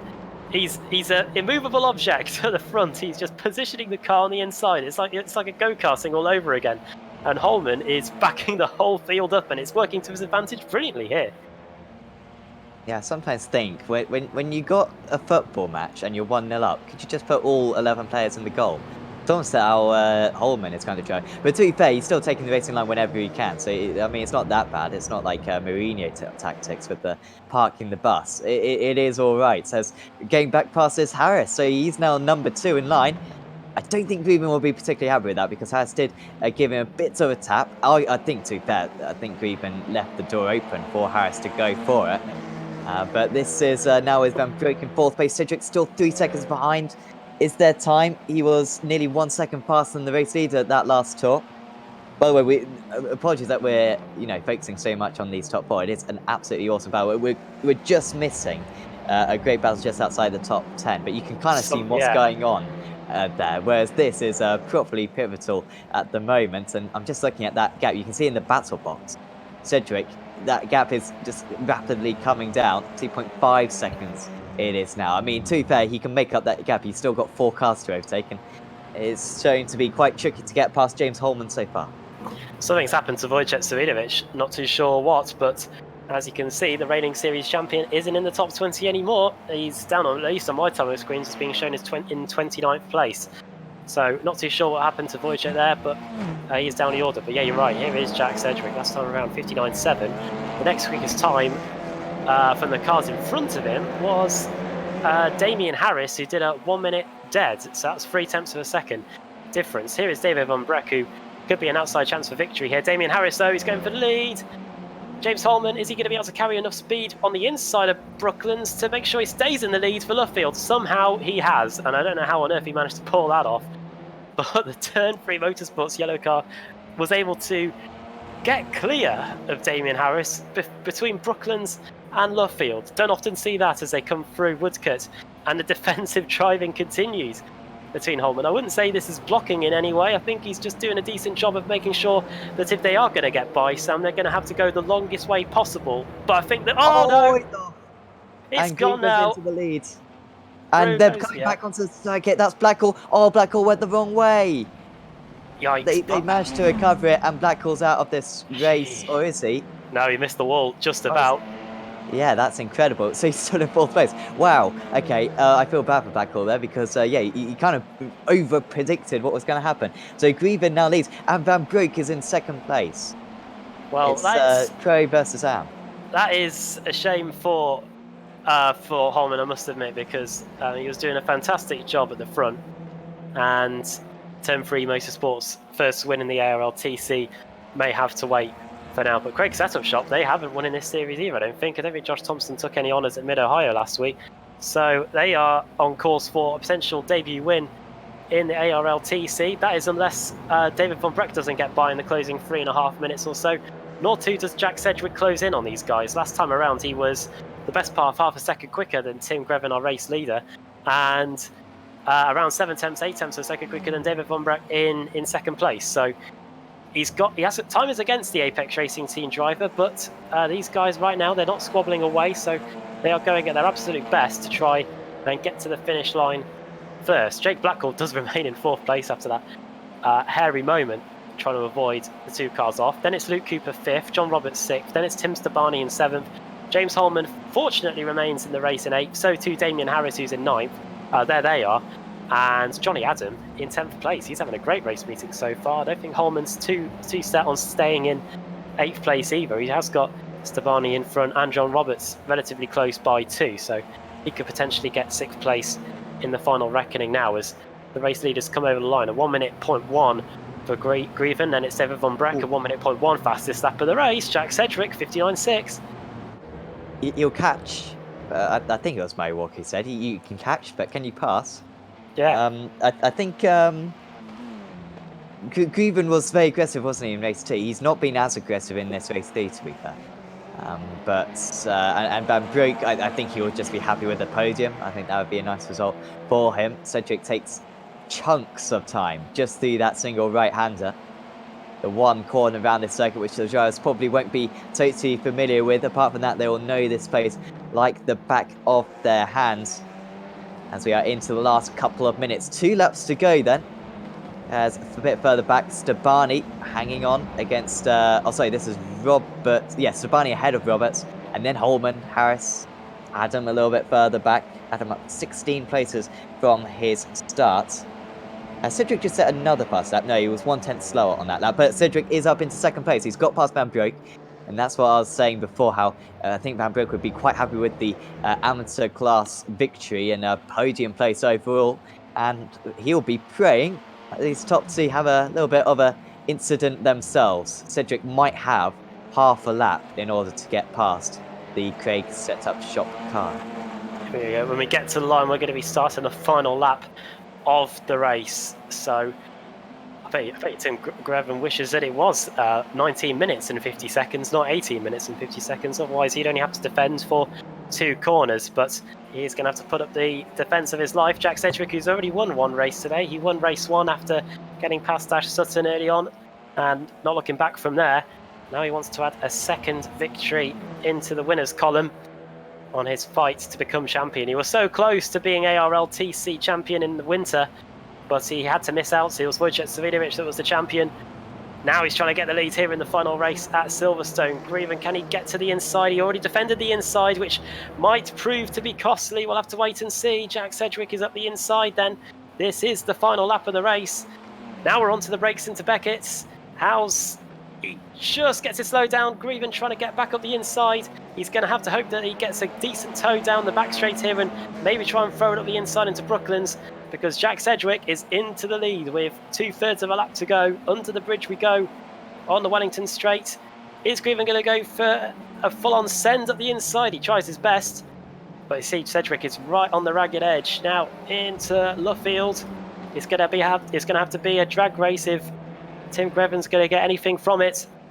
Checker flag is at the ready, and it's going to wait for the second time today for Jack Sedgwick. He won race 1, and now he's going to complete a fantastic drive through the field. 32 places gained to take victory here at Silverstone. Tim Greven finishes in second. Craig Setup Shop having a fantastic race there, and David Von Broek in 3rd place. An AM driver on the podium once again. Blackpool, Cooper, Stabani, Roberts, Holman, Lewis, Harris, and Johnny Adam completes the top 10. Great drive from Cedric again, and it was really the damage there was done when we didn't see him, when he made up all those places in the opening stages, and he caught them just in time. Maybe it was that instant between Harris and Holman which just helped him out as well. Cedric only had 2 cars to get past rather than the 4, which would have been a tough ask within the time allotted. But it was still a brilliant drive, and I assume he may have already been the championship leader, but it's certainly going to be the points highest scorer today. You very rarely see 2 race victories in this series, so that is something to be very proud of. Some bonus points as well, and he's going to do some front-wheel drive donuts. Yeah, put it into reverse gear and around it goes. He's trying his best, as everybody seems to be on a race back to the pits. The racing doesn't stop when the checker flag comes out, that's for sure. But yeah, just looking at the finishing results, at least on my timing screen anyway, it's just a sea of green in terms of positions gained. Barely anybody finished where they started, and you don't often get that in the ARLTC. Let's say we have more of the same next week when the series heads to, as I get the... I shouldn't have put that much pressure on yourself. I always make that mistake. Get the calendar up. Yeah, I know. We're off to Virginia. So from one of the shortest tracks to one of the longest. Not the Grand West, unfortunately. But next season confirms Grand West. And Grand East, 2 different rounds of the championship. But no, Virginia will be all right. Yeah, that'll be good. Don't forget the clocks go forward this weekend as well. So make sure to join us for that at 8:10 BST. But before we do all the goodbyes and maybe an interview or 2, we have the race results to run you through, and it's Jack Sedgwick that's at the top of the timing screens once again today. He takes his 2nd win of the season, 2 wins for car 2. Tim Greven in second. He was a lap away from Craig Setup Shot's first win in this series. David Van Broek finishes on the podium and gets the Pro-Am honours as well for this one. Jake Blackhall in fourth, Luke Cooper fifth. Sixth place finish for Tim Stabani, then John Roberts, James Holman, Damien Harris in ninth, and Johnny Adam completing the top 10. Probably one of his best results in the series to date. Adam Hedgecock in 11th place, Mark Johnston 12th, then Jason Cooper, Craig Williams, Ben Palmer for CQR Club. He's been up there all throughout tonight. Adam Hadfield 16th, then Mark Woodhouse, Ross Balfour, who was up there in the early stages in race 1. 19th place for George Simmons for SDK Gaming, and Pete Harrod in 20th. 21st for Simon Field, Pete Newman, the race 2 winner, finishing in 22nd. Ahead of Matt Bunn, who's had a pretty decent drive to get up to 23rd place. Ross McFarlane in 24th, 25th for Michael Blake, 26th for Lee Berridge, then we got Kevin Carlisle in 27th, then Bram Claes in 28th. Not too sure what happened to the Belgian. He was fighting away with Simon Field earlier and ended up dropping down the order. Kip Stevens in 29th and Gergo Baldi in 30th. Dave Baker 31st, Jake Robertson in 32nd, and Keith Dempsey, Jamie Rushworth, Josh Thompson down there in 35th, and Mike Horder, Rob Graham, Rob Sutherland. A lot of these cars were immensely close at the flag. Rob Sutherland in 38th place, 39th for Paolo Preto, and then after that it is Noel Murray, then Scott Malcolm, Nicky Meredith, Mads Anderson, Mats Borge in 42nd after starting in P5. He did start from the pit lane though, just remembered. Daniel Nagy in 43rd, 44 for Rob Barrable, Paolo Preto in 45th. Sean Gardner, the pole sitter, it was so unfortunate for him. We saw him around at Luffield earlier. He finished in 46th place. Ash Sutton a lap down after that runners-up spot in race 1. It's been a tough night for the former BTCC champion. Adam McNally in 48th, Connor Parise in 49th, and then Wojciech Savidovic in 50th. 51st is Tyler Vickery, 52nd Jack Stiles, Jose Malbrin in 53rd, Peter Dempsey 54th, Rob Jackson 55th, and at the back in 56th place was Michael Lev Docker in the end. So that's how they finished in the final race today at Silverstone. And we do have one driver waiting to come and talk to us. We will have 3 interviews to bring you after the race, so get in quick if you want to have your say on the action today. And first of all, it is a driver that Sam Fitzpatrick knows well. It's Ross McFarlane. Ross, welcome. Ross, welcome to the commentary box. Silverstone National is pretty chaotic at the best of times, really. How was that meeting as a whole for you? I think that was a typical Silverstone National meeting, very up and down. When you've got that many cars on the track all at once, it's such a small track. It creates mayhem, it creates amazing racing. It does unfortunately create a few crashes, but for me, mixed. I'm pretty happy with the results in the end. I finished all 3 races. What can I hope for?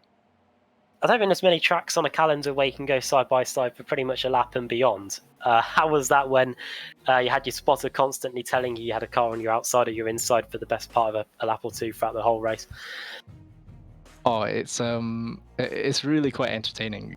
You've just got to try and hope that you get a little bit of overspeed or a little bit of entry, and you just rotate the car in, or maybe that the car's ahead back your opponent up. You're going too wide through that Brooklands and Luffield section, and you just got to hope that you get the exit. And I don't think there's many tracks like it, where every single lap that making an overtake is going to be a real task. It's not going to be easy. It doesn't matter who you're racing against.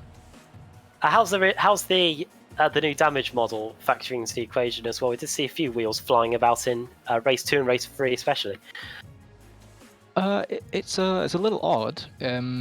Sometimes you can have a pretty big shunt and get away with it, but other times, like in that race at the start, I think I got hit pretty heavily into the rear, and I thought, oh, the race must be over. But it just made a big loud bang, and I think I was okay. So it's forgiving enough if you hit the car in the right places. But I think the wheels, they do come off if you if you force them.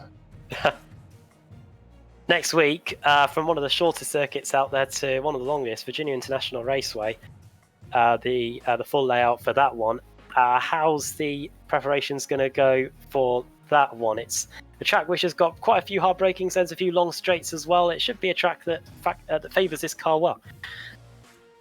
Yeah, I think it'll be a good track to drive the car around. Again, it's incredibly narrow, so racing will be tough, but it's going to be about learning the advantages that you have with the car, so maybe backing it up for a corner, not sending it in too deep. I think we're going to see the smarter drivers really come to the top again at that track, because it's going to require a lot of thinking to make clean overtakes there. But no, I love that track, so it should be good. 6 races in, what's the mood like in the team? Everyone enjoying what we've had on offer so far this season? I mean, I would be lying if I said yes. There's been a few unfortunate incidents. Michael's had a pretty shocking start. He's taken the brunt of the bad luck, I think. And Jack's had an okay first round, a mixed second round. So I think, it's up and down for all of us. But I'm sure as the season goes on and it evens out, we'll all end up where we should be. Yeah, I got a feel for Michael. I'm sure we saw his car with 3 wheels off earlier on the front straight. So not been the best of evenings for him. Before we let you go then, Ross, tonight, have you got anybody you would like to send a quick shout out to? I'll just quickly say shout out to the TechSense FitSty team. We're running in a fair few series now, and we're seeming to do pretty well. This was a bit of a last-minute entry. We decided with it not long to go that we'd like to enter the touring car series. I think it's a good decision. It's always going to be fun. So we're looking forward to continuing that. And I'd like to say thank you to you guys for another good broadcast. It's always a very, very entertaining broadcast, especially with this many cars. So I'm looking forward to it again. So yeah, thank you. Yeah, trust me, it's a good one. Ross, all the best, and thanks for coming to speak to us today. I'll see you at Virginia next week. Cheers, bye. Good to hear from Ross McFarlane there. Sam, did he get all the shout-outs nailed?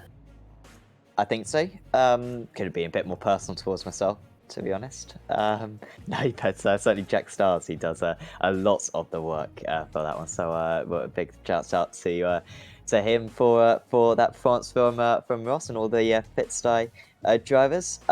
There's no one else. There's no one else. A lot of drivers. I mean, for 58 drivers, they are a shy bunch, aren't they? And they weren't very shy out on circuit. Wow. And yet they can't. I mean, we're not very daunting. We're not like Paxman or anything. I think it's much easier to race against 57 cars than have an interview with us. But clearly they don't see it that way. So that might be the end of the interviews for today. But we can talk about. I guess we can talk about Virginia, can't we? That's another narrow circuit. And a circuit where I think this new time model with the slippery grass. There's a lot of grass around that place. That is going to be tricky, very, very tricky for the drivers. That's I'm not sure how 55 cars are going to cope with that place. Yeah, the grass at Virginia International Raceway is like ice. If you get on that, there's pretty much no coming back from that. We have had in the past some dodgy rejoins where drivers have missed out pretty much half a circuit, come back on, and in the process of serving their slowdown, cause a multi-car pilot. Bringing that one back, aren't I? Then there's the slipstreaming down the back straight, trying to get on the brakes over the top of a blind corner, and then there's the run to the finish line, which often poses a few photo finishes in the past because it is very easy to get the final corner wrong there. Downhill right-hander, so watch out for that next week.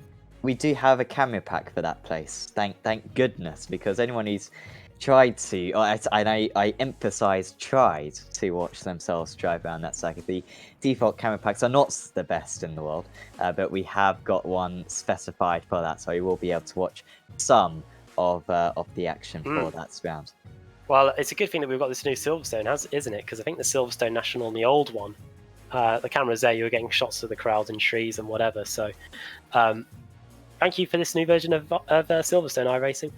Right, I think we are pretty much out of time. So, So from 2 commentators, one who talked about Baldi's basics during the evening, and one that called Damien Harris Damien Lewis, we are gonna say goodbye here from Silverstone in the Apex Racing League ARLTC.